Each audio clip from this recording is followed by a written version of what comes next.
est injuste, vous le savez, vous l'avez vu. Les menteurs, les manipulateurs, les tricheurs, eux, avancent, prospèrent. Pendant ce temps, ceux qui font des efforts, ceux qui jouent franc jeu, ceux qui respectent les règles, finissent relégués dans l'ombre. Et cela vous brûle de l'intérieur, car vous avez fait tout ce qu'il fallait. Vous avez suivi le bon chemin, et pourtant, vous êtes-vous déjà demandé pourquoi les pires personnes semblent réussir? Pourquoi le patron le plus impitoyable est celui qui accumule le plus de pouvoir? Pourquoi le politicien le plus corrompu est celui qui va le plus loin? Pourquoi le faux, l'hypocrite, celui qui trahit sans sourciller, est celui qui vit sans se soucier du monde? Deux possibilités s'offrent à vous. Continuer à vous bercer d'illusions en pensant que le monde est juste, ou faire face à la réalité. Car voici la partie que personne ne vous a dite. La partie qu'il préfère taire parce qu'elle est effrayante. Le succès n'a rien à voir avec la bonté. Cela n'a jamais été le cas. Les bonnes personnes croient qu'il existe des règles, que la vie fonctionne de manière équitable, que les efforts seront récompensés. C'est un mensonge. Nietzsche l'a expliqué brutalement. La morale qui nous est imposée est un piège. Un mensonge destiné à vous maintenir dans la faiblesse, tandis que les forts prennent ce qu'ils veulent. Et voici le point clé. Ceux qui vont loin ne sont pas les plus talentueux, ni les plus intelligents, ni les plus travailleurs. Ce sont ceux qui comprennent le pouvoir, qui savent comment fonctionne le jeu. Et ce jeu ne récompense pas la vertu, mais la ruse. Regardez bien. L'histoire est pleine de personnages puissants qui n'étaient pas exactement des modèles de bonté. Les grands conquérants, les hommes d'affaires les plus riches, les leaders qui ont laissé leur empreinte, n'étaient pas des saints, mais des stratèges, des prédateurs. Pourquoi? Parce que le monde n'est pas fait pour les justes, mais pour ceux qui n'ont pas peur de se salir les mains. La question est de savoir ce que vous faites de cette vérité. Vous pouvez le nier, continuer à croire que si vous travaillez dur, quelqu'un vous récompensera. Ou vous pouvez ouvrir les yeux. Nietzsche parlait de l'Übermensch, le surhomme, celui qui rompt avec la morale imposée et prend son destin en main. Et vous savez ce qui le définit? La volonté de puissance. Pas la gentillesse, pas la compassion, pas l'humilité, juste la volonté de s'imposer à la vie. Et c'est ce que les personnes à succès ont toujours compris.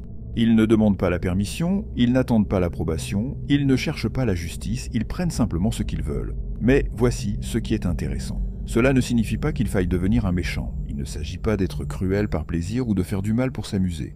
Il s'agit de comprendre les véritables règles du jeu. La plupart des gens sont manipulables. Ils croient aux illusions. Ils croient que les règles existent pour les protéger. Ils ne comprennent pas que les règles ont été créées par les puissants pour contrôler les faibles. Regardez autour de vous. Qui dicte ce qui est bien et ce qui est mal? Qui décide de ce qui est acceptable et de ce qui ne l'est pas? Ce n'est pas la vérité, c'est le pouvoir. Car le pouvoir n'a pas besoin de justification. Il ne suit pas la morale, il la crée. Pensez-y. Quelle est la dernière personne à avoir atteint le niveau supérieur dans votre environnement? Était-elle la mieux préparée? Était-elle la plus honnête? Ou savait-elle simplement mieux se déplacer, mieux vendre, mieux jouer? Il ne s'agit pas d'un appel au mal, mais d'un appel à se réveiller. Si vous continuez à croire qu'il suffit de faire les bonnes choses et d'attendre votre récompense, vous serez laissé pour compte. L'histoire ne se souvient pas de ceux qui attendent, elle se souvient de ceux qui agissent. La question n'est pas de savoir si le monde est juste ou non. La question est de savoir si l'on va continuer à attendre la justice ou si l'on va prendre le contrôle. Nietzsche a clairement indiqué que l'homme supérieur est celui qui se libère des mensonges qui l'enchaînent et qui cesse de demander la permission, qui comprend que le pouvoir ne se donne pas, il se prend. Et voici l'ultime vérité. Personne ne vous donnera ce que vous méritez. Si vous voulez quelque chose, vous devrez le prendre. Alors dites-moi, êtes-vous prêt à cesser d'être un spectateur dans le jeu du pouvoir? Et voici la question à laquelle personne n'ose répondre honnêtement. Que seriez-vous prêt à faire pour réussir? Pas la réponse que vous voulez donner, mais la vraie. Combien seriez-vous prêt à sacrifier? Combien de principes feriez-vous plier? Jusqu'où iriez-vous pour obtenir ce que vous voulez vraiment? Car c'est là que se dessine la frontière entre ceux qui avancent et ceux qui reculent. Les puissants sont clairs. Ils ne croient pas aux contes de fées. Ils n'attendent pas que quelqu'un vienne à leur secours. Ils ne s'accrochent pas à l'idée que le monde récompensera leur bonté. Ils tracent leur propre chemin. Et la grande différence entre eux et les autres, c'est qu'ils ont compris quelque chose d'essentiel. La morale n'est pas une vérité absolue, mais un outil qui peut être utilisé pour ou contre vous. Nietzsche l'a bien compris. Il disait que les règles, l'éthique, la compassion universelle sont des idées conçues pour retenir les plus forts. que la morale dictée par la société a été créée pour dompter les puissants, pour les culpabiliser de leur ambition, pour les empêcher de s'approprier ce qui leur revient naturellement. Aussi cruel que cela puisse paraître, le monde lui a donné raison. La réalité est brutale. Si vous êtes trop bon, il vous utilise. Si vous êtes trop confiant, on vous trompe, vous dépasse. Pendant ce temps, ceux qui ont compris comment fonctionne le pouvoir avancent, sans entrave. Non pas parce qu'ils sont des génies, non pas parce qu'ils sont les mieux préparés, mais parce qu'ils sont prêts à faire ce que la plupart ne feraient pas. Je répète, non pas parce qu'ils sont des génies, non pas parce qu'ils sont les mieux préparés, mais parce qu'ils sont prêts à faire ce que la plupart ne feraient pas. Avez-vous remarqué comment agissent ceux qui réussissent le mieux? Ils s'excusent rarement, ils n'expliquent pas leurs actions et ne recherchent pas l'approbation. Pourquoi? Alors que d'autres s'inquiètent de savoir si ce qu'ils font est juste ou acceptable, ils le font tout simplement. Ils ne s'arrêtent pas pour se demander si c'est bien ou mal, parce qu'ils comprennent que l'histoire est écrite par ceux qui gagnent, pas par ceux qui doutent. Le problème, c'est qu'on vous a appris à craindre le pouvoir, à croire que l'ambition est mauvaise, que vouloir plus que ce que l'on a est égoïste, que vouloir dominer son environnement est synonyme de méchanceté. Mais tout cela n'est qu'un mensonge commode, car pendant que vous étouffez votre ambition, d'autres l'exercent sans remords. Avez-vous déjà remarqué que les pires personnes ressentent rarement de la culpabilité? Ce n'est pas un hasard. Ils ont compris que la culpabilité est un outil de contrôle, que pendant que vous vous punissez pour chaque erreur, ils vont de l'avant sans regarder en arrière. Et cela leur donne un avantage, car celui qui ne ressent pas de culpabilité, celui qui n'est pas prisonnier des regrets, est libre. Et la liberté, c'est le pouvoir. Mais cela nous amène à une question encore plus profonde. Est-il possible de réussir sans devenir l'une de ces personnes? La réponse est oui, mais avec des nuances.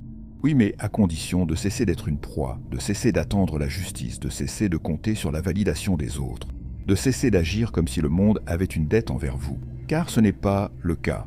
C'est là qu'intervient la psychologie du pouvoir. Pour comprendre comment avancer sans perdre son identité, il faut comprendre ce qui motive les gens, comment fonctionnent leurs désirs, leurs peurs, leurs insécurités. Et surtout, vous devez apprendre à évoluer dans l'ombre, à lire le jeu avant même que les autres ne sachent qu'il existe.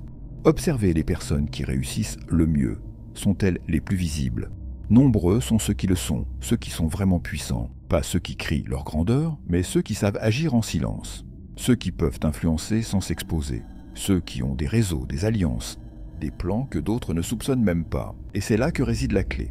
Le succès, ce n'est pas seulement être le meilleur, c'est être le plus stratégique. Ce n'est pas le plus talentueux qui va le plus loin, c'est celui qui comprend comment jouer avec les pièces qu'il a. Le pouvoir n'est pas la force brute. Il ne s'agit pas de crier le plus fort. C'est une question d'intelligence, de patience, de timing. C'est savoir quand parler et quand se taire. C'est comprendre que la meilleure façon de gagner est parfois de faire croire aux autres qu'ils ont gagné. Nietzsche l'a résumé en une seule idée. L'homme supérieur est celui qui établit ses propres règles, pas celui qui suit les règles des autres, pas celui qui attend la permission, pas celui qui vit sous le jugement des masses, mais celui qui décide de sa propre voie, sans peur, sans remords. La grande question est de savoir ce que vous ferez de cette vérité. Continuerez-vous à attendre la justice ou commencerez-vous à agir intelligemment? Car en fin de compte, l'histoire est écrite par ceux qui prennent le pouvoir, pas par ceux qui restent là à attendre leur tour. Et si vous croyez encore que le succès dépend de la bonté, préparez-vous à une vie de déception. Car tant que vous continuerez à douter, ceux qui n'ont pas peur prendront ce qu'ils veulent. Ils auront déjà une longueur d'avance sur vous. Mais voici maintenant la partie qui fera le plus mal. La plupart des gens ne franchiront jamais cette ligne. Entendre cela, le comprendre, l'accepter même en théorie, n'est pas suffisant. Car connaître la vérité et en faire quelque chose sont deux choses complètement différentes. Il y a de fortes chances qu'à la fin de cette vidéo, vous soyez retourné à votre vie normale. Que vous revenez à vos anciennes idées. Vous recommencez à vous dire que tout cela est trop extrême, qu'au fond, le monde ne peut pas être aussi cruel, que la justice existe. Et vous continuerez à attendre, parce que l'inaction est confortable, parce que l'auto-illusion est un refuge chaleureux, parce que admettre que le pouvoir n'est pas pour tout le monde est terrifiant. Et c'est là que ceux qui comprennent la vérité se séparent du lot. Ils sont ceux qui entendent la vérité, mais surtout de ceux qui en font quelque chose. Si vous êtes arrivé jusqu'ici, vous n'avez plus d'excuses.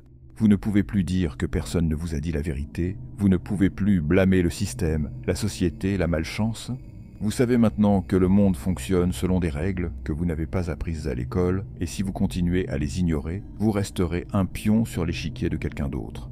Mais voici le plus important. Il ne s'agit pas de devenir impitoyable, il s'agit de devenir éveillé. Ouvrir les yeux, jouer le jeu avec intelligence, ne pas attendre, mais agir.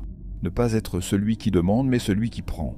Le pouvoir ne se mendie pas, il se construit, il s'arrache, il se revendique sans demander la permission. Et le premier pas est de comprendre cela. Si vous continuez à fonctionner selon les mêmes règles que les autres, vous ne sortirez jamais du lot. Les bonnes personnes, les personnes nobles, celles qui font ce qu'il faut sans se poser de questions, sont les premières à être sacrifiées. Parce que les règles qu'ils suivent n'ont pas été créées pour les protéger, mais pour les maintenir à leur place. Vous avez maintenant deux choix. Vous pouvez fermer cette vidéo et continuer comme si de rien n'était, croire qu'un jour tout changera comme par magie. Ou bien vous pouvez vous en servir comme d'un tournant, comme d'un avant et d'un après. Car en fin de compte, il n'y a que deux types de personnes, celles qui sont touchées par les autres et celles qui touchent les autres. C'est à vous de décider de quel côté de l'histoire vous voulez être. Si cette vidéo vous a fait réfléchir, je vous invite à laisser un commentaire avec la phrase suivante. Le pouvoir ne se demande pas, il se prend. Je veux voir combien d'entre vous ont vraiment compris ce qu'ils viennent d'entendre. Et si vous ne l'avez pas encore fait, abonnez-vous, parce que sur cette chaîne, nous n'allons pas vous dire ce que vous voulez entendre, nous allons vous dire ce que vous avez besoin de savoir. Rendez-vous dans la prochaine vidéo.